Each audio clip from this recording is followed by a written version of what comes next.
كتاب أنزلناه إليك مبارك ليدبروا آياته وليتذكر أولو الألباب. السلام علیکم ورحمۃ اللہ وبرکاتہ۔ القرآن حیاتی، پارہ نمبر 23، لیکچر نمبر 24، سورہ زمر، آیہ نمبر 23۔ نحمدہ ونصلی علی رسولہ الکریم، اما بعد، فاعوذ باللہ من الشیطان الرجیم، بسم اللہ الرحمن الرحیم۔ رب اشرح لی صدری ویسر لی امری واحلل عقدۃ من لسانی یفقہوا قولی۔ اللہم ارنا الحق حقا وارزقنا اتباعہ وارنا الباطل باطلا وارزقنا اجتنابہ، آمین یا رب العالمین۔ الحمدللہ، اللہ تعالیٰ کا شکر احسان ہے کہ اللہ تعالیٰ نے ہمیں رمضان میں داخل کیا، اور ماشاءاللہ ہم لوگ 11 روزے بھی کمپلیٹ کر چکے ہیں۔ آج کا 12واں روزہ ہے۔ آپ دیکھیے رمضان کا کتنا انتظار تھا کہ رمضان آنے والا ہے، رمضان آنے والا ہے، اور ایک نیکی کو کرنے کی طلب اور تڑپ دل میں پیدا ہوتی تھی۔ لیکن اتنی جلدی رمضان گزر بھی گیا، اور ایسے لگتا ہے جیسے ہم اپنا ٹارگیٹ پورا نہ کر سکے ہوں، کہ جو پلان تھے ہمارے، یا جو ہم نے سوچا تھا، جیسے تلاوت قرآن کریں گے، جیسے ہم قرآن میں غور و فکر اور تدبر کریں گے، پھر بھی الحمدللہ اللہ تعالیٰ کا شکر احسان ہے کہ جو بھی کچھ ہم نے حاصل کیا، اس پر بھی ہمیں اللہ کا شکر ادا کرنا چاہیے۔ ماشاءاللہ آج ہم لوگ 23ویں پارے پر ہیں، یعنی الحمدللہ ہم ہر جز سے تھوڑا تھوڑا حصہ لے چکے ہیں، اور ماشاءاللہ پورے قرآن یعنی ہر پارے سے ہم نے کچھ ایسی چیزیں لی ہیں، یہ ایسی چیزیں حاصل کرنے کی کوشش کی ہے جو ہماری زندگی کو بدل دے، جو ہمارے عمل کو بدل دے۔ قرآن واقعی میں ایک ایسا معجزہ ہے، اللہ تعالیٰ کی کتاب ہے، ایسا کلام ہے کہ جسے پڑھ کر رونگٹے کھڑے ہو جاتے ہیں۔ آج کی ہماری آیت وہی ہے، یعنی آج کا ہمارا ٹاپک رہے گا کہ قرآن کا اثر انسان کے دل پر۔ یہ قرآن واقعی میں دلوں پر اثر کرتا ہے، یہ قرآن واقعی میں انسان کی زندگی کو چینج کر دیتا ہے۔ جب دلوں پر اثر ہوگا، جب دل بدلیں گے تو دنیا بدلے گی، اور انسان کی زندگی بدل جائے گی، اسے اچھائی اور برائی کی تمیز ہو جائے گی، اسے اخلاق اور آداب سیکھنے کو مل جائیں گے، اسے سمجھ میں آئے گا کہ کیا چیز صحیح ہے اور کیا غلط ہے۔ الحمدللہ یہ قرآن ہمیں ایک کسوٹی فراہم کرتا ہے، اور واقعی میں اللہ تعالیٰ کی کتاب یہ ایک ایسی کتاب ہے جس سے ایسی محبت ہے کہ ہم کبھی اسے چھوڑنے کا تصور بھی نہیں کر سکتے۔ اللہ تعالیٰ ہمیشہ ہم کو اس کا ساتھی بنائے رکھے، اور مرتے وقت بھی اللہ تعالیٰ ہمیں اس پر ایمان ہمارا قائم اور دائم ہو، اور ہم اللہ کی کتاب کو پڑھتے پڑھاتے ہوئے ہی اس دنیا سے رخصت ہوں، اور اللہ ہم سے راضی ہو۔ یہی اللہ تعالیٰ سے دعا ہے، اور اس کتاب کا ساتھ ہم سے کبھی نہ چھوٹے۔ تو آئیے دیکھتے ہیں کہ اللہ سبحانہ تعالیٰ نے کیا بات ارشاد فرمائی ہے۔ بہت ہی خوبصورت آیت ہے، اور مجھے یہ آیت بہت پسند ہے۔ اعوذ باللہ من الشیطان الرجیم، بسم اللہ الرحمن الرحیم۔ اللہ نزل احسن الحدیث کتابا متشابہا مثانی تقشعر منہ جلود الذین یخشون ربہم ثم تلین جلودہم وقلوبہم الی ذکر اللہ ذالک ھدی اللہ یہدی بہ من یشاء ومن یضلل اللہ فما لہ من ہاد۔ اللہ نے نازل کی ہے سب سے اچھی بات، یعنی کتاب، باہم ملتی جلتی، بار بار دہرائی ہوئی، کانپ اٹھتی ہیں اس سے جلدیں ان لوگوں کی جو اپنے رب سے ڈرتے ہیں، پھر نرم ہو جاتی ہیں ان کی جلدیں اور ان کے دل اللہ کی یاد کی طرف۔ یہی ہے ہدایت، اللہ کی ہدایت۔ وہ دیتا ہے ہدایت اس کتاب کے ذریعے سے جس کو چاہتا ہے، اور جسے وہ گمراہ کر دے بس اس کے لیے کوئی ہدایت دینے والا نہیں۔ سبحان اللہ۔ ایک اور ترجمہ دیکھتے ہیں۔ اللہ نے بہترین کلام اتارا ہے، ایک ایسی کتاب جس کے تمام اجزاء ہم رنگ ہیں، اور جس میں بار بار دہرائے گئے مضامین ہیں۔ اسے سن کر ان لوگوں کے رونگٹے کھڑے ہو جاتے ہیں جو اپنے رب سے ڈرنے والے ہیں، اور پھر ان کے جسم اور ان کے دل نرم ہو کر اللہ کے ذکر کی طرف راغب ہو جاتے ہیں۔ یہ اللہ کی ہدایت ہے جس سے وہ راہ راست پر لے آتا ہے اور جسے چاہتا ہے، اور جسے اللہ ہی ہدایت نہ دے اس کے لیے پھر کوئی ہادی نہیں ہے۔ سبحان اللہ، یعنی یہاں پر کتاب کی بات کی گئی ہے، اللہ کی کتاب اور سنت رسول صلی اللہ علیہ وسلم، کیونکہ رسول اللہ ہی نے اس پر چل کر دکھایا ہے۔ یعنی اس کتاب میں کوئی تضاد، کوئی اختلاف نہیں ہے۔ پوری کتاب اول سے لے کر آخر تک ایک ہی مدعا بیان کرتی ہے، ایک ہی عقیدہ اور ایک ہی نظام فکر اور عمل پیش کرتی ہے۔ اس کا ہر جز دوسرے جز کی اور ہر مضمون دوسرے مضمون کی تصدیق اور تائید کرتا ہے، اور ہر مضمون دوسرے مضمون کی تشریح کرتا ہے، اور معنی اور بیان کے اعتبار سے دونوں کے لحاظ سے اس میں یکسانی ہے۔ الحمدللہ، یعنی اس کتاب کا ہر لفظ ایک معجزہ ہے، اس کتاب کی ہر بات اپنے اندر ایک حق رکھتی ہے۔ اس کتاب کا اثر کیا ہوتا ہے کہ اس سے جلدیں نرم پڑ جاتی ہیں، جلدیں ڈرتی ہیں، پھر اس کے بعد نرم پڑ جاتی ہیں جلد بھی اور دل بھی، قلب بھی نرم پڑ جاتے ہیں۔ اللہ نزل احسن الحدیث، اللہ نے نازل کی ہے سب سے بہترین کتاب، سب سے بہترین بات۔ جیسے کہ حدیث کے بارے میں آپ کو پہلے بھی بتایا گیا تھا کہ حدیث کا مطلب کیا ہوتا ہے؟ بات اور کلام۔ تو اللہ نزل احسن الحدیث، تو احسن الحدیث سے مراد یہاں قرآن کریم ہے۔ اس میں ہر قسم کی خبریں ہیں تاکہ انسان اس سے اپنی زندگی اور آخرت سنوار سکے۔ اس کے الفاظ اپنے معنی کے حساب سے بہترین الفاظ ہیں۔ کہا جاتا ہے کہ قرآن کے ہر لفظ میں اتنے معنی پوشیدہ ہیں اور مفسرین کبھی اس کی تفسیر سے سیراب نہیں ہوں گے۔ ہر دور میں اس کی تفسیر ہوتی رہے گی اور اس کے الفاظ کے معجزات لوگوں کے سامنے عیاں ہوتے رہیں گے، الحمدللہ۔ اور آپ دیکھیں کتنے مفسرین ہیں، کتنے لوگوں نے اس کی تفسیر لکھی ہے، لیکن ہر ایک کی بات ایک مختلف ہوتی ہے، یعنی ماشاءاللہ ہر ایک کی بات اتنی خوبصورت، اس کے الفاظ کے معنی اتنے بہترین ہیں قرآن کے، کیونکہ یہ اللہ کا کلام ہے۔ تو اللہ نزل احسن الحدیث، اللہ نے نازل کیا ہے سب سے بہترین کلام، سب سے بہترین بات، اور وہ بات کیا ہے؟ وہ قرآن ہے، وہ اللہ کی کتاب ہے۔ اس میں خبریں ہیں، کون کون سی خبریں ہیں؟ آپ دیکھیں اس میں قرآن کریم میں کس چیز کی خبر دی گئی ہے؟ اس میں جو قومیں اللہ تعالیٰ کے عذاب میں گرفتار ہوئیں، وہ قومیں جن لوگوں نے اللہ تعالیٰ کی اور اللہ کے رسول کی بات نہیں مانی اور ایمان نہیں لائے، ان کے ہلاک ہونے کی خبریں ہیں۔ اس میں آگے آنے والے لوگوں کی خبریں ہیں۔ اس میں جو پیچھے لوگ گزرے ہیں، جیسے نوح علیہ السلام، جتنے انبیاء اور ان کی قومیں گزری ہیں، سب کی خبریں ہیں۔ آج کہا جاتا ہے کہ سب سے اوتھینٹک سورس آف ہسٹری اگر کوئی ہو سکتی ہے کتاب، اس کی تو قرآن ہے۔ باقی تو ہر آپ دیکھیں کہ ہر چیز میں کچھ نہ کچھ ملاوٹ ہے یا کچھ اپنے طرف سے چیزیں بھر دی گئی ہیں، لیکن قرآن سب سے بہترین اور سب سے صحیح کتاب ہے، کیونکہ اللہ نے خبر دی ہے اور اللہ تعالیٰ ہی جانتا ہے۔ تو اس میں خبریں ہیں تاکہ انسان ان خبروں سے اپنے آپ کو الرٹ کر سکے کہ کیسے قومیں تباہ ہوئی، کن قوموں پر عذاب آیا، تاکہ ان کاموں سے اپنے آپ کو بچا سکے۔ جیسے لوط علیہ السلام کی قوم، کیا جرم تھا لوط علیہ السلام کی قوم کا؟ آپ لوگ جانتے ہیں؟ کوئی بتا سکتا ہے؟ آپ چاہیں تو چیٹ باکس میں جواب دے سکتے ہیں کہ لوط علیہ السلام کی قوم کا کیا جرم تھا اور ان پر عذاب کون سا آیا تھا اور کیوں اتنا ورسٹ قسم کا عذاب آیا تھا؟ کوئی بتا سکتا ہے؟ کیونکہ اس قوم نے فرسٹ ٹائم ایسا کام کیا تھا جو اس سے پہلے کسی نے نہیں کیا تھا، کہ اللہ تعالیٰ نے ایک مرد اور عورت کو بنایا ہے ایک دوسرے کی تسکین حاصل کرنے کے لیے، جائز صورت میں نکاح کے ذریعے سے۔ ان لوگوں نے عورتوں کو چھوڑ کر مردوں سے اپنی وہ تسکین حاصل کرنا چاہی، اور ایسا بے حیائی کا اور فحش کام کیا کہ جو اس سے پہلے کسی نے نہیں کیا تھا، اور اسی بنا پر اللہ تعالیٰ کا غضب، اللہ تعالیٰ کا عذاب اور عتاب ان کے اوپر بھڑک اٹھا، اور اس قدر خطرناک ان کو عذاب دیا گیا کہ ان کی بستی کو تلپٹ کر دیا گیا۔ ایک چیخ تھی، ایک زلزلہ تھا، پتھروں کی بارش تھی، اور ابھی تک آج بھی جو بحیرہ لوط ہے، جہاں پر وہ بستی آباد تھی، صدوم کی بستی تھی یہ۔ تو کہا جاتا ہے کہ وہاں کا پانی اس قدر زہریلا ہے کہ پرندے وہاں سے پانی نہیں پیتے ہیں، کیونکہ وہ ابھی تک وہاں پر اس عذاب کا اثر باقی ہے۔ آپ سوچئے کہ کس قدر خطرناک عذاب آیا تھا۔ کیوں؟ کیونکہ انہوں نے جو عمل قوم لوط تھا، اس سے پہلے وہ کبھی کسی نے نہیں کیا تھا، کہ مردوں سے، یعنی جس کو آپ آج کہہ سکتے ہیں کہ آج آپ دیکھیں کہ یہی کام آج کھلم کھلا اور لیگلائز کر کے کیا جا رہا ہے، بلکہ الیکشن اسی کی بنا پر جیتے جاتے ہیں کچھ کنٹریز میں، کہ مردوں سے مردوں کی شادی جائز ہے کہتے ہیں نعوذ باللہ، اور عورتوں سے عورتوں کی، لیسبین اور جو گے میرجز ہیں آج، جس کو یعنی ان کو بچے اڈاپٹ کرنے کی آزادی ہے، ان کو اگر آپ گھر نہیں دے رہے ہیں، رینٹ پر کوئی آتے ہیں آپ کے پاس، اس طرح سے جو کوئی کپل ہے گے، اور وہ آ کر گھر آپ سے رینٹ پر مانگتے ہیں، آپ نہیں دیتے ہیں، تو وہ الٹا آپ پر کیس کر سکتے ہیں، یعنی گورنمنٹ نے ان کو اتنا سپورٹ کی ہوئی ہے۔ تو جس قوم پر اس کام کی وجہ سے اتنا خطرناک عذاب آیا تھا، آج تو وہ کام کھلم کھلا کیا جا رہا ہے، آپ بتائیے۔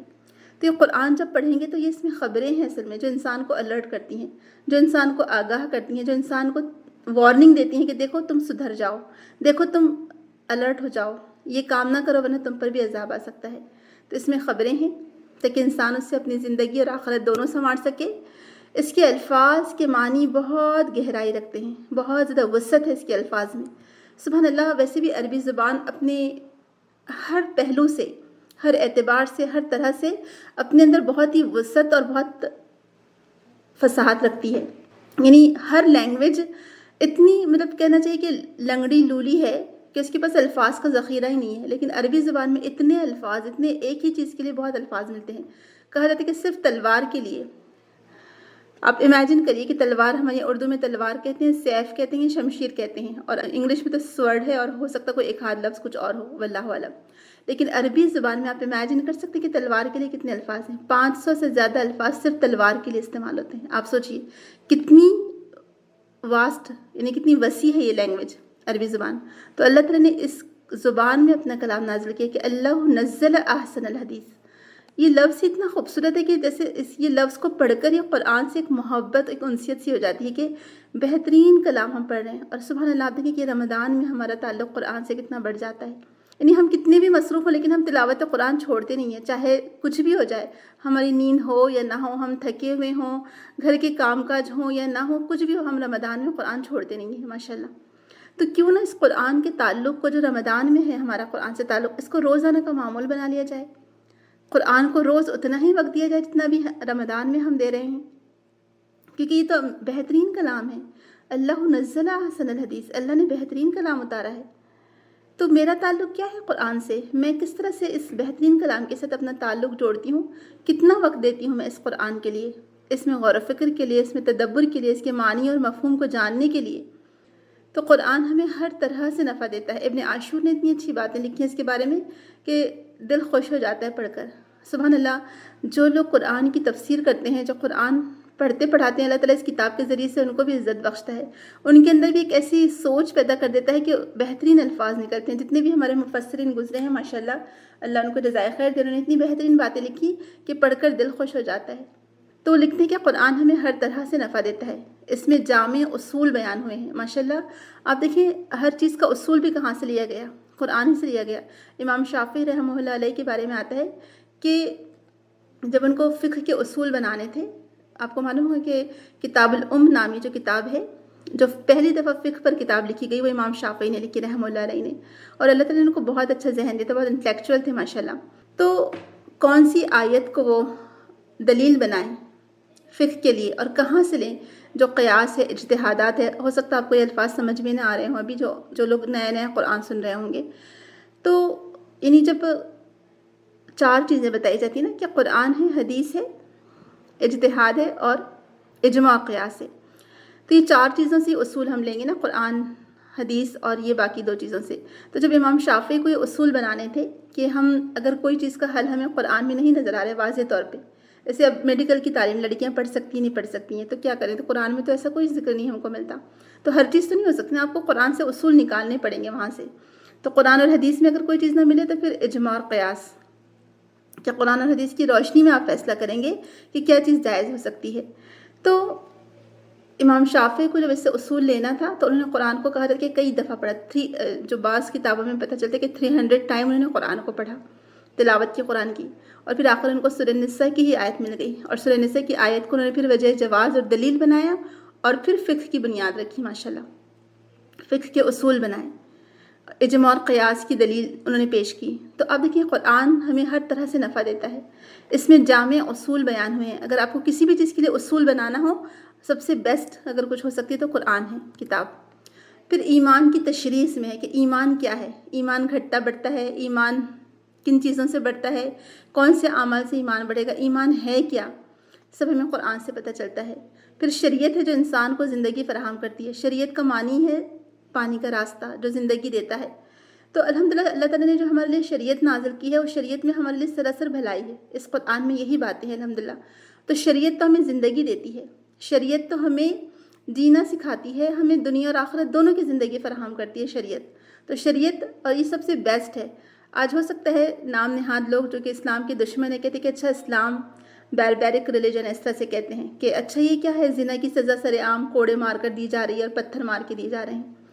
تو اس سے پھر پتہ چلے گا نا کہ اچھا اگر آج زنا کی سزا سب کو سر عام دی جا رہی ہے کہ تم نے کسی کی عزت سے کھیلا، تو یہ کوئی معمولی بات نہیں ہے، یہ بہت بڑا جرم ہے. اسی لیے اس کو سنگسار کیا جا رہا ہے تاکہ سب لوگ دیکھ کر عبرت حاصل کریں اور اس کے بعد آئندہ کوئی ہمت نہ کر سکے کسی کو اس طرح سے تکلیف نہ دے سکے. آج آپ دیکھیے کتنے کیس ہوتے ہیں. تو شریعت ہمیں زندگی فراہم کرتی ہے. اللہ تعالیٰ فرماتے کہ قصاص میں تمہارے لیے زندگی ہے اے عقل والو. تو قصاص میں زندگی کیسے بھلا؟ یہ کیسے دو بات اپوزٹ بات ہے کہ قصاص یعنی اگر کوئی کسی کا قتل کرتا ہے تو اس کا بدلہ جان کا بدلہ جان ہے. اب جب تم کسی کی جان لے لو گے، جس نے کسی جو قاتل ہے اس کی تم جان لو گے، تو اس میں زندگی کیسے ہے؟ تو زندگی ہے، اس میں واقعی میں زندگی ہے. تو شریعت نے جو بھی ہم کو احکام دیے ہیں اس میں ہمارے لیے زندگی ہے. تو اس قرآن میں شریعت ہمیں دی گئی، اس میں تنبیہات ہیں، وارننگس ہے، ڈراوے ہیں. اگر آپ دیکھیں کہ یہ ڈراوے نہ ہوتے تو ہم سدھر کیسے سکتے تھے؟ ہم کیسے اپنی غلطیوں پر نظر ثانی کیسے کر سکتے تھے؟ تو اس میں تنبیہات ہیں، اور اسی سے تو پھر لوگ ڈرتے ہیں. آپ کو یاد ہوگا کہ جب رسول اکرم صلی اللہ علیہ وسلم، جن لوگوں نے سیرت پڑھی تھی وہ لوگ جانتے ہوں گے کہ ولید بن مغیرہ جب رسول اکرم کے پاس گیا تھا اور وہ بڑے غرور اور تکبر سے کہتے کہ ٹھہرو میں جا کر رسول اللہ کو سمجھاتا ہوں اور وہ بات ہماری مان لیں گے میرے خیال سے. تب رسول اکرم نے اس کے سامنے سورہ حمیم سجدہ تلاوت کی تھی، سورہ فصلت تلاوت کی تھی رسول اللہ نے. اور اس میں جو ڈراوے ہے کہ اس میں جو وارننگ تھی کہ اگر تم نہیں مانتے ہو تو پھر تم پر بھی ویسے ہی عذاب آئے گا جیسے پہلی قوموں پر آئے تھے. تو جیسے ہی رسول اکرم نے قرآن کی آیت پڑھی، اس نے اپنا ہاتھ رسول اللہ کے چہرے پر رکھ دیا، منہ پر رکھ دیا، اور کہا کہ ایسا نہ کہیں، اپنی قوم کے لیے ایسے عذاب کی بات نہ کریں. اور پھر اٹھ کر واپس آ گیا، اور اس کی جلد کا رنگ ہی بدل گیا تھا. بلکہ جو اس کے ساتھ سرداران قریش تھے، جب وہ واپس لوٹا ولید بن مغیرہ، تو ان لوگوں نے کہا کہ تمہارا تو چہرہ ہی بدل گیا ہے. تم جو ولید بن مغیرہ یہاں سے گیا تھا وہ ولید بن مغیرہ واپس نہیں آئے. کہنے لگے کہ میں نے کلام ہی ایسا سنا ہے. تو آپ دیکھیں کہ یہ تو حالانکہ ایمان نہیں لایا تھا ولید بن مغیرہ، لیکن آپ دیکھیں اس کی جلد کا رنگ بدل گیا تھا. یہ قرآن پڑھ کر واقعی میں اثر ہوتا ہے، اور اس میں ڈراوے ہیں. وہ ڈر گیا تھا اس تنبیہات سے، ان وارننگ سے ڈر گیا تھا ولید بن مغیرہ کہ اپنی قوم کے لیے ایسی بد دعائیہ باتیں نہ کہیں. تو اس میں تنبیہات ہیں. جب ہم قرآن پڑھیں گے اس میں ہم آخرت کا عذاب پڑھیں گے، ہمیں خود ڈر لگے گا، ہم خود ان کاموں سے بچ جائیں گے، ہم نافرمانیوں سے بچیں گے. تو یہ قرآن تو ہمیں وارننگ دیتا ہے، یہ قرآن ہمیں بچاتا ہے برے کاموں سے. تاکہ اور اس میں کس کا بھلا ہے؟ بھلا بتائیے کس کا فائدہ ہے؟ جیسے مثال کے طور پر جب ڈرائیونگ لائسنس کے لیے آپ جاتے ہیں تو آپ کو وہاں پر وہ بہت سارے پریکاشنز دیتے ہیں، بہت ساری چیزوں کو آپ کو رولز کو فالو کرنا پڑتا ہے. اگر آپ کو رولز کو فالو نہیں کریں گے تو کیا ہوگا آپ بتائیے؟ ایکسیڈنٹ ہو جائے گا، ہے نا. اور ایکسیڈنٹ میں نقصان کس کا ہوگا؟ آپ ہی کی کار کا ہوگا، آپ ہی کے باڈی کا ہوگا، اللہ نہ کرے. تو جو رولز دیے جاتے ہیں ڈرائیونگ کے لیے بھی، تو وہ ہمارے اپنے فائدے اور بھلائی کے لیے ہوتے ہیں. تو اسی طرح سے قرآن میں بھی جو رولز دیے گئے ہیں، جو احکامات ہیں اور جو ڈراوے ہیں، جو تنبیہات ہیں، وہ ہمارے فائدے کے لیے ہیں کہ ان ڈراووں سے ہم اپنے آپ کو الرٹ کریں، ہم اپنے آپ کو آگاہ کریں تاکہ ہم ان برے کاموں سے بچ سکیں جس کی وجہ سے وہ عذاب ہو سکتا تھا. تو اس میں تنبیہات ہے. پھر تمام کائنات کے بارے میں، تمام عالم کے بارے میں معلومات ہے. سبحان اللہ، اللہ تعالیٰ نے چاند اور سورج کیسے پیدا کیے. پھر اللہ تعالیٰ فرمانے کہ یہ سب ایک فلک میں تیر رہے ہیں. سبحان اللہ، آج سائنس ہمیں بتاتی ہے، پہلے تو لوگوں کو نہیں معلوم تھا نا. تو ایک فلک میں تیر رہے ہیں، تو سب کے سب یہ آسمان کے نیچے سارے ستارے سیارے گردش کر رہے ہیں، ہم سب جانتے ہیں. یعنی پوری کائنات میں یہ ستارے سیارے ایک طرح سے روٹیٹ ہو رہے ہیں، گردش کر رہے ہیں. اور ہماری زمین بھی ایکچولی، ہماری زمین کہیں ٹکی ہوئی تھوڑی ہے، کہیں بیٹھی ہوئی تھوڑی ہے. ہماری زمین بھی کیا ہو رہی ہے؟ گھوم رہی ہے، گردش کر رہی ہے. اور کتنی تیزی سے گردش کر رہی ہے آپ سوچیں. جبکہ زمین میں سمندر ہے، پہاڑ ہیں، ہمارے گھر بنے ہوئے ہیں، لیکن آپ دیکھیں ہمارا گلاس رکھا ہوا، گلاس سے پانی کا نہیں گرتا ہے، حالانکہ زمین گھوم رہی ہے، ہمیں محسوس بھی نہیں ہوتا. تو سبحان اللہ، یہ کہاں سے ہم کو پتہ چلتا ہے؟ یہ قرآن سے پتہ چلتا ہے، قرآن ہی ہمیں بتاتا ہے. تو لوگوں کے ایمان لانے کے لیے یہی چیز کافی ہے. پھر انسان کی تخلیق کے بارے میں ہے قرآن میں کہ انسان کی تخلیق کیسے. آپ دیکھیں کہ آج ہمیں سائنس بتاتی کہ اچھا جب پریگننسی ہوتی ہے تو ایک جیسے خون جمتا ہے تو ایک خون کا لوتھڑا ہوتا ہے، اور وہ جو اس کی شکل ہوتی ہے وہ کیسے ہوتی ہے؟ جو علاقہ کا لفظ آیا ہے، ایک عجیب سی شکل ہوتی ہے. تو آج سائنس ہمیں بتاتی کہ پہلے یہ شیپ ہوتا ہے، پھر اس طرح سے، پھر اس طرح سے، پھر اس طرح سے. پھر جو اللہ تعالیٰ نے وہاں 3 اندھیروں کی بات کی ہے کہ کیسے اندر اندھیرے میں ہوتا ہے بچہ اور کیسے غذا پاتا ہے، یہ آج سائنس ہمیں بتاتی ہے. تو الحمدللہ انسان کی تخلیق کے بارے میں قرآن میں موجود ہے. پھر اس میں عجائبات ہیں. انہیں قرآن، اللہ کے رسول صلی اللہ علیہ وسلم نے فرمایا تھا کہ قرآن کے عجائبات کبھی ختم نہیں ہوں گے. اور اس کا ایک عجوبہ تو ہم نے دیکھ لیا کہ جو معجزہ تھا کہ فرعون کی لاش کے بارے میں اللہ تعالیٰ نے فرمایا تھا کہ ہم تجھے آئندہ آنے والوں کے لیے عبرت بنا دیں گے.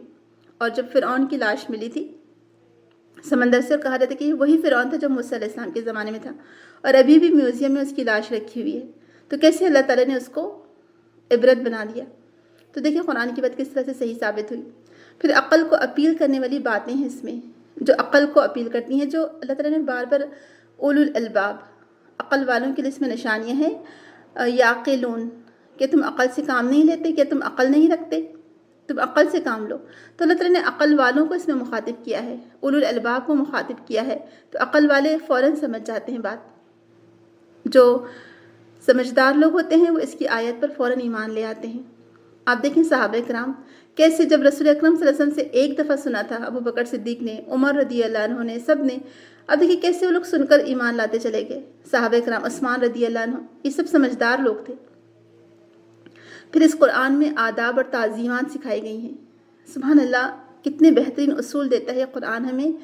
آپ دیکھیں سورہ لقمان آپ پڑھیے، والدین کے ساتھ کیسے بیٹھنا ہے، کیسے اٹھنا ہے ان کے سامنے، کیسے تمیز سے، ادب سے کندھے جھکا کر رکھنا ہے، بڑوں کے ساتھ ہمارا بیہیویئر کیسا ہو، ہم جب بات کریں تو کیسی کریں. اللہ تعالیٰ فرماتے ہیں قرآن میں کہ بات کرو تو نرمی کے ساتھ کرو. لا تصعر خدک للناس، اپنے گال کو پھلا کر، منہ کو پھلا کر لوگوں سے بات نہ کرو، تکبر نہ کرو، عاجزی کے ساتھ رہو. اونچی آواز میں، تیز آواز میں بات مت کرو، ایک گدھے کی آواز ہوتی ہے. اور ان انکر الاصوات لصوت الحمیر، کہ سب سے ناپسندیدہ آواز گدھے کی آواز ہے. تو کتنے اچھے اخلاق ہم کو سکھائے گئے. یعنی قرآن اگر آپ پڑھتے ہیں تو آپ کے اخلاق بھی سنورتے ہیں، آپ کو آداب و تعظیمات آتی چلی جاتی ہیں، آپ کو اٹھنے بیٹھنے کا طریقہ اور سلیقہ آ جاتا ہے. ماشاءاللہ، یہ قرآن تو ہماری زندگیوں کو سنوارتا ہے. یہ قرآن تو ہمیں آداب و تعظیمات سکھاتا ہے. سبحان اللہ، کیا کچھ نہیں ہے اس اللہ کی کتاب میں. تو اللہ نزل احسن الحدیث، اللہ نے بہترین کلام اتارا ہے.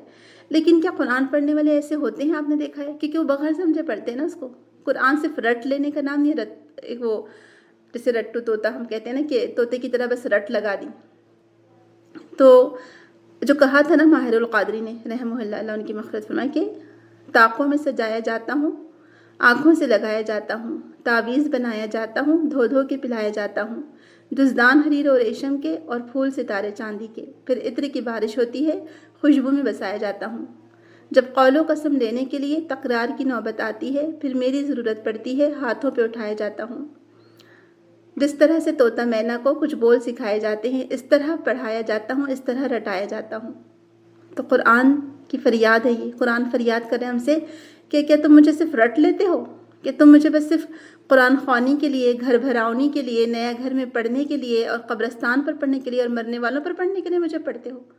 یہ قرآن کی فریاد ہے. اصل میں یہ خوبصورت دزدان میں لپیٹنے کے لیے نہیں آیا تھا، یہ اونچی جگہ پر اٹھا کر رکھنے کے لیے نہیں آیا تھا قرآن. یہ تو ہمیں ہماری روزمرہ زندگی سے ریلیٹڈ ہے. اللہ تعالیٰ کی یہ کتاب، یہ تو نزل احسن الحدیث، اللہ تعالیٰ نے بہترین کلام اتارا ہے ہمارے لیے. یہ میرے اور آپ کے لیے پڑھنے کے لیے ہے. اس میں ہمیں آداب اور تعظیمات سکھائی گئی ہیں، عقل کو اپیل کرنے والی باتیں ہیں، اس میں عجائبات ہیں، انسان کی تخلیق کیسے کی گئی وہ بتایا گیا ہے، عقل کو متاثر کرنے والی باتیں ہیں، استدلال ہیں.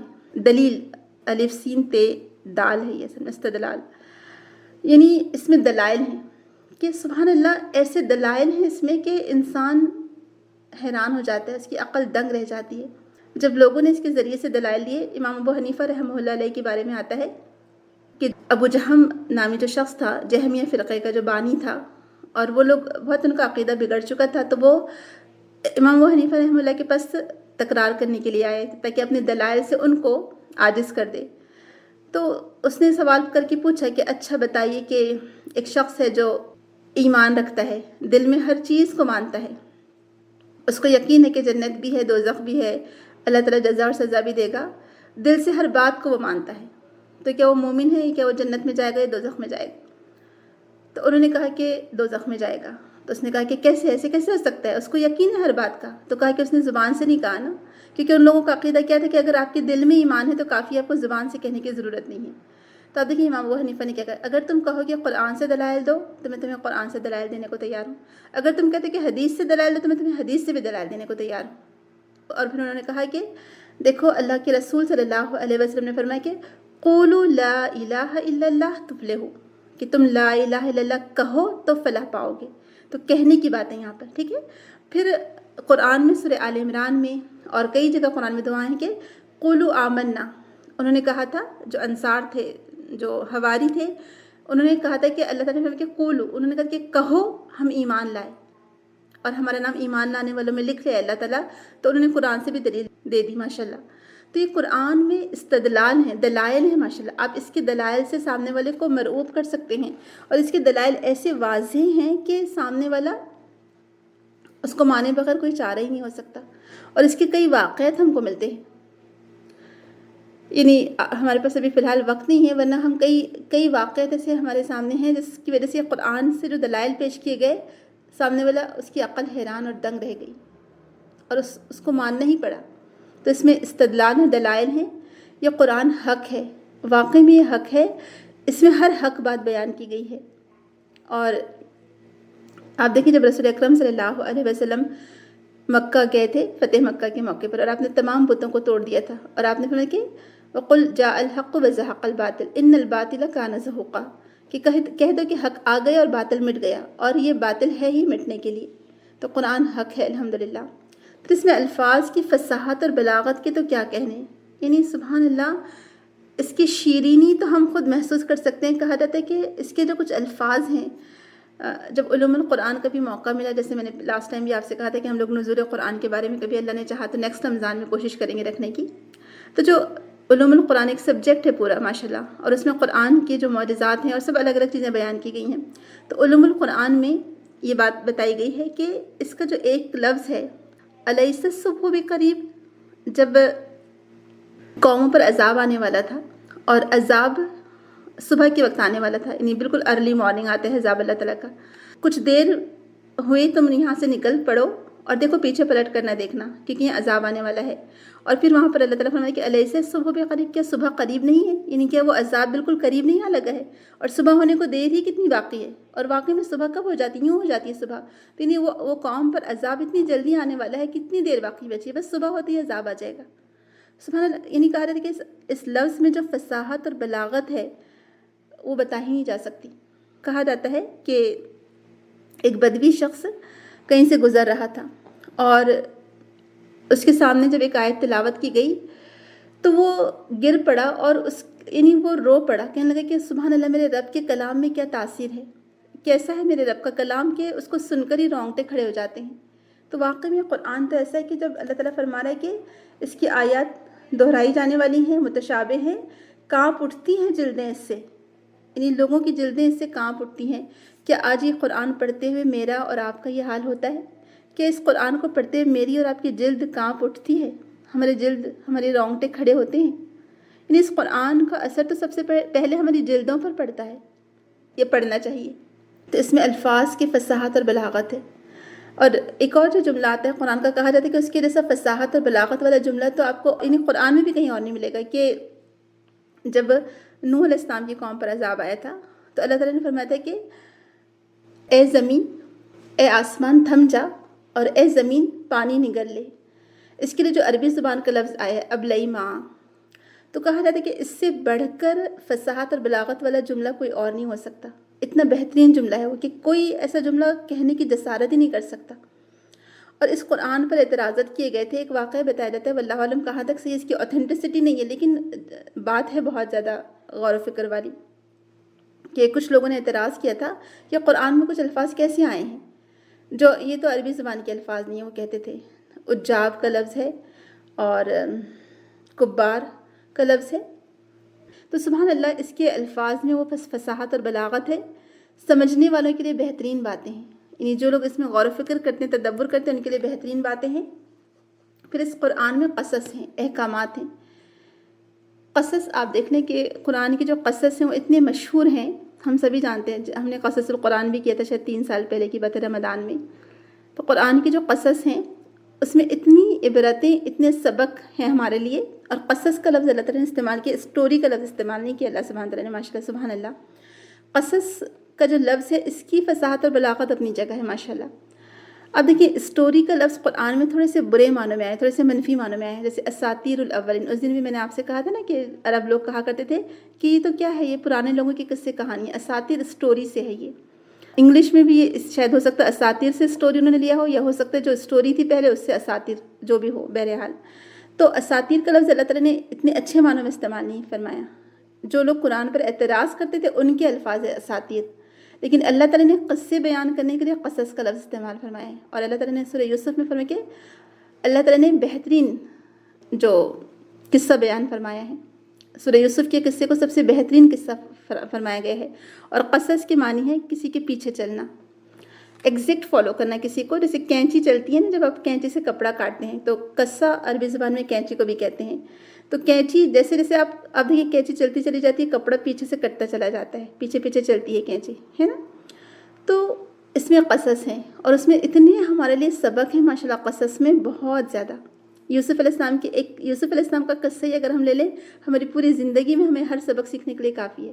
اس میں جذبات ہے، احساسات ہے، کیا کچھ نہیں ہے یوسف علیہ السلام کے قصے میں. عورتوں کی باتیں ہیں، مردوں کی باتیں ہیں، بچوں کی باتیں ہیں. اس میں حسد ہے، معافی ہے، درگزر ہے، محبت ہے، آنسو ہیں، جذبات ہیں، کیا کچھ نہیں ہے اس میں ماشاء اللہ. دعوت و تبلیغ ہے، سب کچھ ہے اس میں، حکومت ہے ماشاء اللہ. تو ایک صرف یوسف علیہ السلام کے قصے میں ہی ہمارے لیے اتنے سبق ہے. اس میں آپ سوچیں کہ باقی کے قصوں میں کتنے پھر سبق ہمارے لیے پوشیدہ ہوں گے.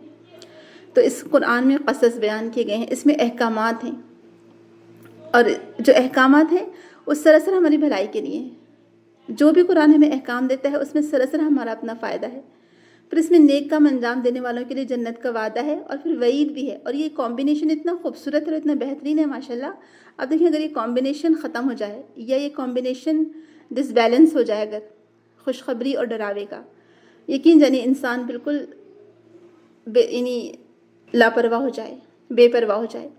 جیسے کہ ہمارے یہاں پر آج ہمارے مسلمانوں میں یہ بات بہت مشہور کر دی گئی کہ اللہ تعالیٰ غفور و رحیم ہے. جو چاہو کرو، بس اللہ تعالیٰ سے معافی مانگ لیں گے، ایک حج اور عمرہ کر لیں گے اور معاف کر دے گا اللہ تعالیٰ. یا پھر رسول کا دامن تھام لیں گے، رسول اللہ ہماری سفارش کرا دیں گے، بس ختم.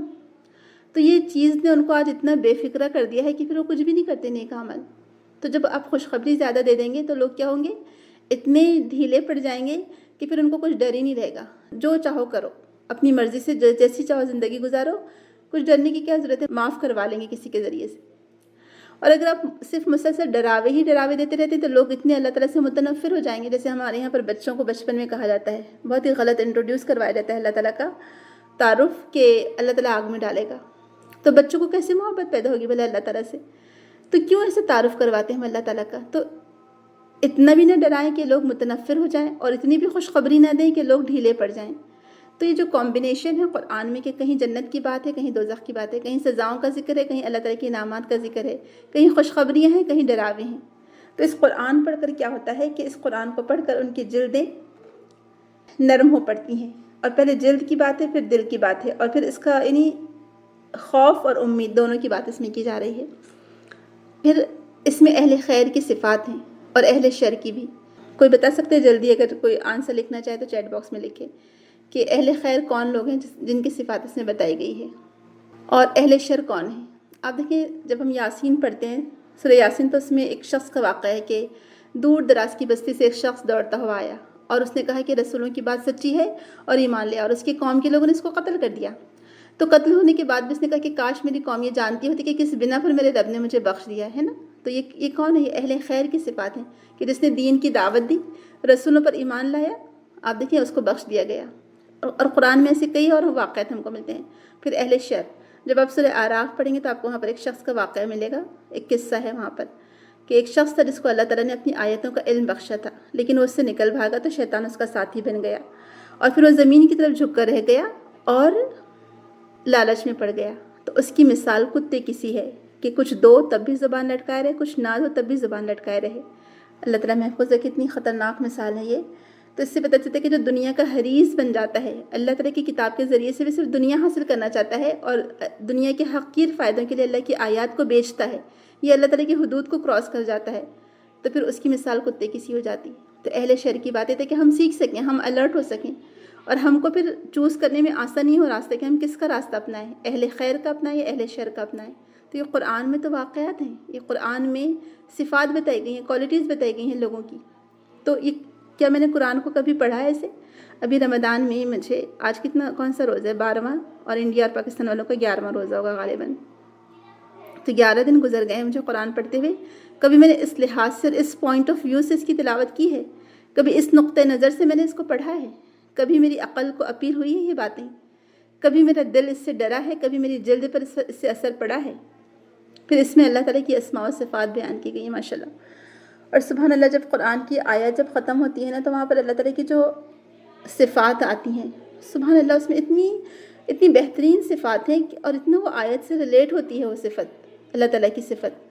اور جتنا اللہ تعالیٰ کی صفات کو ہم جانیں گے، جتنا ہم کو اللہ تعالیٰ کی معرفت حاصل ہوگی، اتنا ہی زیادہ پھر ہم اللہ تعالیٰ سے محبت کریں گے، اتنا ہی زیادہ ہم اللہ تعالیٰ کی ان صفات کی وجہ سے ڈریں گے بھی اور محبت بھی کریں گے کہ ہم کوئی ایسا کام نہیں کریں گے جو اللہ تعالیٰ کو ناراض کر دے، جو اللہ تعالیٰ کو ناپسند ہو.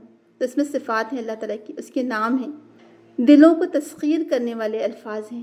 سبحان اللہ، ہر لفظ اپنی جگہ ایک معجزہ ہے، ہر لفظ بہت ہی بہترین الفاظ ہیں. آپ دیکھیں یہی جو الفاظ ہیں کتنے اچھے لگ رہے ہیں کہ اللہ نزل احسن الحدیث، اللہ نے بہترین کلام اتارا ہے. احسن، سب سے بیسٹ، دی بیسٹ کلام قرآن ہے.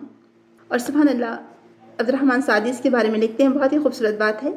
وہ لکھتے ہیں کہ جس طرح خشک زمین کو پانی سیراب کرتا ہے تو یہ قرآن اسی طرح سے دلوں کو سیراب کرتا ہے. جس طرح سے خشک زمین بارش کی وجہ سے لہلہا اٹھتی ہے اور ہر طرف سبزہ ہی سبزہ اگ آتا ہے اور زمین خوبصورت نظر آتی ہے، پھول لہلہانے لگتے ہیں، رنگ برنگے پھول لہلہاتے ہیں، ڈالیاں برانچز نظر آتی ہیں درختوں کی اور اس پر فروٹس لگتے ہیں بارش کی وجہ سے.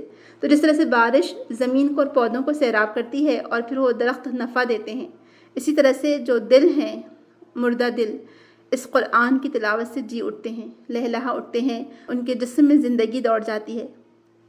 قرآن کی آیت سے انسان کے دل کو تقویت ملتی ہے، اس کا دل مضبوط ہوتا ہے.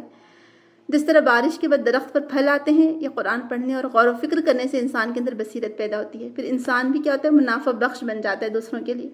یعنی آپ دیکھیں درخت کے پھلوں سے کون فائدہ اٹھاتے ہیں؟ درخت تو نہیں فائدہ اٹھاتے نا. درخت کے پھل سے، اس کے پتوں سے، اس کی جڑ سے، ہر چیز سے، اس کے بیج سے دوسرے لوگ فائدہ اٹھاتے ہیں. تو اسی طرح سے یہ قرآن پڑھنے اور غور و فکر کرنے سے جو بھی قرآن میں غوطہ زن ہوتا ہے، جو بھی قرآن میں غور و فکر کرتا ہے، جو بھی قرآن میں تدبر کرتا ہے، جو اس کی تلاوت کو مسلسل اپنا معمول بنا لیتا ہے، جو اس میں غور و فکر کر کے اس کے معنی اور الفاظ کو لوگوں کے سامنے پیش کرتا ہے، تو پھر وہ لوگوں کے لیے فائدہ مند بن جاتا ہے، انسان لوگوں کے لیے منافع بخش بن جاتا ہے. اس سے لوگ سیراب ہو رہے ہوتے ہیں، لوگ اس سے فائدہ اٹھاتے ہیں الحمدللہ. اس کے پھل جیسے درخت کے پھل لوگوں کے لیے فائدہ دیتے ہیں، اسی طرح قرآن پڑھنے اور پڑھانے سے، غور و فکر کرنے سے، تدبر اور فہم جب اندر پیدا ہو جاتا ہے انسان کے، تو لوگوں کے لیے اس طرح سے منافع بخش انسان بن جاتا ہے، دوسروں کے لیے بھی. تو اگر کوئی اس میں غور و فکر کرے اور اس میں مہارت حاصل کرے، اسے اللہ تعالیٰ ایسی بصیرت نصیب فرماتے ہیں جو دیکھنے والوں کو حیران کر دیتی ہے. سبحان اللہ. جو اہل القرآن ہوتے ہیں، اہل الخاصہ، اللہ تعالیٰ کے خاص لوگ، قریب لوگ، اہل قرآن، یعنی اللہ کے ولی ہوتے ہیں، وہ جو قرآن پڑھنے اور پڑھانے والے ہوتے ہیں، جو قرآن میں غور و فکر کرتے ہیں. اور جب یہ قرآن پڑھا جاتا ہے تو پڑھنے والے سمجھ جاتے ہیں کہ یہ واقعی میں اللہ کا کلام ہے، ان کا ایمان مزید بڑھ جاتا ہے. اس میں حکمت اور علم کی باتیں ہیں، اور یہ کلام ایک ایسی ہستی کی طرف سے نازل کیا گیا ہے جو حکمت والی اور علم والی ہستی ہے، علم والی ذات ہے. سبحان اللہ. تو پڑھنے والوں کو یقین ہو جاتا ہے کہ یہ کسی ایسے، یعنی کسی کی لکھی ہوئی نہیں ہے کتاب، کسی انسان کی ہو ہی نہیں سکتی یہ کتاب، یہ اللہ کا کلام ہے. اللہ نزل احسن الحدیث. تو جس طرح درخت اور پودے زمین کو خوبصورتی بخشتے ہیں، اتنا ہی زیادہ یہ قرآن اپنے پڑھنے والوں کو خوبصورت بنا دیتا ہے ماشاءاللہ. جیسے زمین پر ہریالی جب دیکھ کر دل خوش ہوتا ہے نا، آپ نے دیکھا ہوگا جب درخت ہر طرف لہلہانے لگتے ہیں، ہر طرف گرین ہی گرین چیزیں نظر آتی ہیں تو کتنا خوبصورت منظر لگتا ہے. تو ایسے ہی یہ قرآن اپنے پڑھنے والوں کو خوبصورت بنا دیتا ہے ماشاءاللہ. اس کی شخصیت نکھر جاتی ہے، اس کی شخصیت صاف و شفاف ہو جاتی ہے، وہ لوگوں کے لیے ہر دل عزیز بن جاتا ہے. تو کیا آپ چاہیں گے، کیا میں اور آپ ہم چاہیں گے کہ اس قرآن کے پڑھنے پڑھانے سے ہم بھی اپنی شخصیت کو اس طرح سے نکھارنے والے بنیں، ہماری شخصیت بھی اسی طرح سے نکھر جائے، ہم بھی اپنے اندر وہ خوبصورتی پیدا کریں اس قرآن کے پڑھنے کی وجہ سے. کیونکہ ہم اس پر عمل کریں گے تو ہماری شخصیت خود بخود خوبصورت ہو جائے گی. جو قرآن پڑھنے پڑھانے والے ہوتے ہیں، جو اہل القرآن ہوتے ہیں، ان کا کردار بالکل الگ ہی ہوتا ہے. جب وہ زمین پر چلتے ہیں تو لوگ پہچان لیتے ہیں کہ ہاں یہ ہیں قرآن پڑھنے والے. تو جتنا زیادہ اس قرآن سے وہ سیراب ہوں گے، اتنی ہی حکمت ان کے اندر آتی چلی جائے گی. قرآن مجید کی تلاوت کرنے والے، اس کے معنی میں غور و فکر کرنے والے، اس میں تدبر کرنے والے، یہ سب پھر خیر کثیر حاصل کرتے ہیں. تو کیا میں نے اور آپ نے اس سے خیر کثیر حاصل کی ہے؟ ہم کرتے ہیں اس سے خیر کثیر حاصل. تو یہ قرآن تو اس طرح سے پڑھنے کا ہے. یہ قرآن تو غور و فکر کر کے پڑھنے والی کتاب ہے. اس کتاب کی عظمت، جلال، جو ہدایت یافتہ لوگ ہوتے ہیں، جو عقل مند لوگ ہوتے ہیں، انہی کے دلوں پر اثر کرتی ہے. انہی کے دلوں پر اثر کرتا ہے یہ کلام، اس لیے فرمایا گیا کہ ان کے جلد پر اثر پڑتا ہے، ان کے رونگٹے کھڑے ہو جاتے ہیں۔ تو یہ قرآن پڑھے آپ اور آپ کے جلد پر اثر نہ ہو ہی نہیں سکتا۔ اگر جلد پر اثر نہیں ہو رہا ہے، آپ کی اسکن پر اثر نہیں ہو رہا ہے، تو اس کا مطلب آپ نے قرآن سمجھ کر پڑھا ہی نہیں۔ تو سب سے پہلے جلد پر اثر ہوتا ہے۔ کہا جاتا ہے کہ احنف بن قیس جب یہ قرآن پڑھا کرتے تھے تو ان کے رونگٹے کھڑے ہو جاتے تھے، اور پھر جب اس کتاب کی آیت پر غور و فکر کرتے تو کہتے تھے کہ اچھا کہاں ہے اس میں ہمارا ذکر، ہم بھی تو دیکھیں کہ اللہ تعالیٰ فرما رہے ہیں کہ اس میں فی ہی ذکرکم، اس میں تمہارا ذکر ہے۔ اور پھر وہ ڈھونڈتے رہتے تھے اپنے آپ کو قرآن کی آیتوں میں کہ کہاں ہے میرا ذکر، کن لوگوں میں شامل ہوتا ہوں۔ کبھی ہم نے اس نظریے سے پڑھا اس کو؟ اس قرآن کے الفاظ انسان کو بے قرار کر دیتے ہیں، بے چین کر دیتے ہیں، اس کے اندر خوف اور تقوی پیدا ہوتا ہے، پھر ان کے بدن اور دل نرم ہو کر اللہ کی یاد کی طرف متوجہ ہو جاتے ہیں۔ جو اللہ تعالیٰ نے فرمایا نا کہ تقشعر منہ جلود الذین، کہ ان کی جلد کانپ اٹھتی ہے، یخشون ربہم، اپنے رب سے ڈرتے ہیں پھر وہ لوگ، ثم تلین جلودہم، پھر نرم ہو جاتی ہیں ان کی جلدیں، وقلوبہم، اور ان کے دل، یعنی پہلے جلد پر اثر پڑتا ہے، اور جیسے قرآن پڑھتے تو پھر اس کی وجہ سے ان کی جلد بھی نرم پڑ جاتی ہے اور ان کا دل بھی نرم ہو جاتا ہے ماشاءاللہ۔ ثم تلین جلودہم وقلوبہم الی ذکر اللہ، اللہ کے ذکر سے ماشاءاللہ۔ تو یہ اللہ کا ذکر ہے اصل میں، اس سے تو ہمارے دل نرم ہو جانے چاہیے، ہماری جلد نرم پڑ جانی چاہیے۔ اور یہی ذالک ھدی اللہ یہدی بہ من یشاء، یہی اللہ تعالیٰ کی ہدایت ہے، اور جسے چاہتا ہے اللہ تعالیٰ ہدایت دیتا ہے۔ تو کبھی غور کریں کہ میرے اور آپ کے دل پر کس طرح سے اثر ہوتا ہے، کیا ہماری جلد نرم پڑتی ہے، کیا ہماری اسکن پر اثر ہوتا ہے، کیا ہمارے دلوں پر اثر ہوتا ہے اس کی وجہ سے، کیا قرآن پڑھ کر ہمارے دل اسی طرح کانپ اٹھتے ہیں؟ ابن جزی رحمہ اللہ کہتے ہیں پہلے جلد کی بات کی گئی ہے پھر قلب کی بات کی گئی ہے۔ اس سے معلوم ہوتا ہے کہ پہلے قرآن کا اثر جلد پر ہوتا ہے پھر قلب پر ہوتا ہے، پھر یعنی خوف اور امید کی بات ہے کہ پہلے خوف پیدا ہو اور پھر امید ہو اللہ تعالیٰ کی ذات سے۔ اس لیے جب بھی کتاب پڑھیں تو خشوع کے اسباب تلاش کریں کہ آپ کے دل کے اندر خشوع پیدا ہو رہا ہے نہیں ہو رہا ہے۔ قرآن کریم کے تدبر پر زیادہ توجہ دیں، صبح اور شام قرآن کو پڑھنے کی، اس کو تلاوت کرنے کی عادت ڈالیں۔ صبح اور شام اس کی تلاوت، اس پر غور و فکر کرنا، یہ چیز مومن کو نور عطا کرتی ہے، اس کو جلا بخشتی ہے، اس کو شرح صدر عطا کرتی ہے، سبحان اللہ۔ اب دیکھیں ابو موسیٰ اشعری رضی اللہ عنہ جب قرآن پڑھتے تو رسول اکرم سن کر اتنا خوش ہوتے تھے ان کی تلاوت سن کر، اور آپ نے فرمایا تھا کہ اے ابو موسیٰ تمہیں لہن داؤدی سے ایک حصہ دیا گیا ہے۔ جب داؤد علیہ السلام کہا جاتا ہے کہ تلاوت کرتے تھے تو ان کے ساتھ چرند اور پرند سب مل جاتے تھے ماشاءاللہ، درخت، پہاڑ، شجر سب ان کا ساتھ دیتے تھے، اتنی خوبصورت تلاوت تھی ان کی۔ داؤد علیہ السلام کی تلاوت بہت مشہور تھی۔ اور سالم مولا ابی حذیفہ جب ایک بار وہ تلاوت کر رہے تھے اور اتنا سوز تھا ان کی آواز میں کہ رسول اکرم صلی اللہ علیہ وسلم مسجد نبوی کے دروازے پر رک گئے، یہ اندر بیٹھ کر تلاوت کر رہے تھے، اور آپ کے ساتھ ابو بکر صدیق اور عمر رضی اللہ عنہ بھی تھے۔ سوچے ذرا کہ دو اکابرین صحابہ ابو بکر اور عمر اور رسول اللہ صلی اللہ علیہ وسلم یہ تلاوت سن رہے ہیں ایک صحابی کی، اور یہ بھی کون تھے؟ یہ پہلے تو غلام تھے، پھر آزاد کر دیا گیا تھا ان کو، ابو حذیفہ رضی اللہ عنہ کے غلام تھے، لیکن ان کو قرآن سے اتنا شغف اور اتنی دلچسپی تھی، بچپن سے قرآن انہوں نے یاد کر لیا تھا ماشاءاللہ، اور ان کی اتنی بہترین تلاوت تھی کہ رسول اکرم نے کہا کہ اللہ کا شکر ہے جس نے میری امت میں ایسے لوگوں کو پیدا کیا جن کی تلاوت اتنی اچھی ہے، سبحان اللہ۔ آپ سوچیں کتنی خوش قسمتی کی بات ہے۔ پھر اسید بن حضیر کے بارے میں آتے ہیں کہ جب ان کو مصعب بن عمیر نے قرآن پڑھ کر سنایا تو مصعب بن عمیر کہتے کہ ان کی جلد کا رنگ بدل گیا، یعنی جب ان کو جیسے جیسے تلاوت سنائی جا رہی تھی ویسے ویسے ان کی جلد کا رنگ بدلتا جا رہا تھا، ان کے چہرے کا جو رنگ تھا وہ متغیر ہو گیا، اور ان کے چہرے کو دیکھنے سے پتہ چل گیا کہ ان کی حالت بالکل بدل گئی ہے، ان کی کیفیت بالکل بدل گئی ہے۔ یہ ہوتا تھا قرآن کا اثر، اور یہی ہونا چاہیے قرآن کا اثر میری اور آپ کی جلد پر بھی۔ لیکن آج ہم پڑھتے ہیں لیکن آپ دیکھیں ہم پر کوئی اثر نہیں ہوتا، ہم سنتے ہیں لیکن کوئی اثر نہیں ہوتا۔ تو جب تک نہ ہو تیرے دل پہ نزول کتاب، گرہ کشا ہے نہ راضی نہ صاحب کشاف، کہ اس کتاب کو دل پر لینا ہے، اس سے ہمارے دلوں پر اثر ہو، یہ ہمارے دلوں کو چینج کر کے رکھ دے، ہمارے دل نرم پڑ جائیں اس سے۔ تو یہ کتاب اپنے اندر ایک معجزہ رکھتی ہے، یہ کتاب کی کوئی ایک معجزہ نہیں ہے بلکہ کئی معجزات ہیں اس کتاب کے۔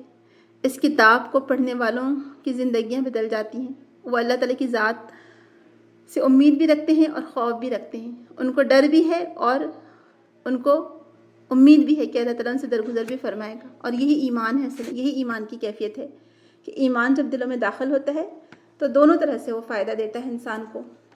تو اللہ تعالیٰ نے اپنی کتاب کے بارے میں جسے اس نے نازل فرمایا ہے خبر دیتا ہے کہ کتاب احسن الحدیث، بہترین کلام ہے، بس بہترین کلام اللہ تعالیٰ کا کلام ہے، اور اللہ تعالیٰ کے کلام سے نازل کی گئی کتابوں میں بہترین کتاب قرآن کریم ہے۔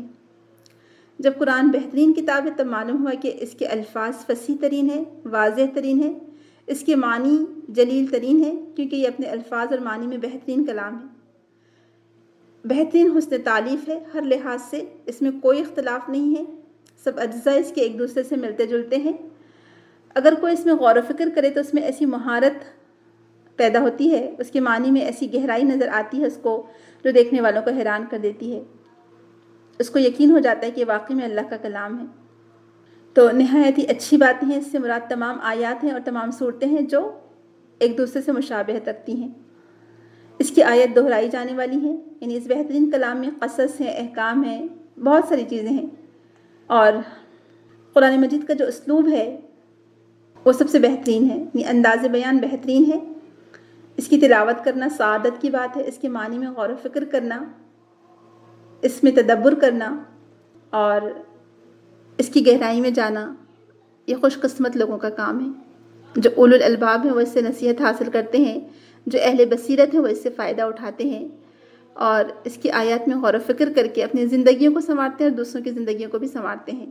جو خیر خود حاصل کی ہے وہ خیر دوسروں تک بھی پہنچاتے ہیں، اور اسی لیے کہا گیا کہ خیرکم من تعلم القرآن وعلمہ، کہ تمہیں سب سے بہترین وہ ہے جو قرآن سیکھے اور سکھائے، اور اس کو پڑھنے سے دین کی سمجھ پیدا ہوتی ہے۔ تو وہی تم میں بہتر ہے، من یرید اللہ بہ خیرا یفقہہ فی الدین، کہ جس کے ساتھ اللہ تعالیٰ بھلائی کا ارادہ کرتا ہے اسے دین کی سمجھ عطا کرتا ہے۔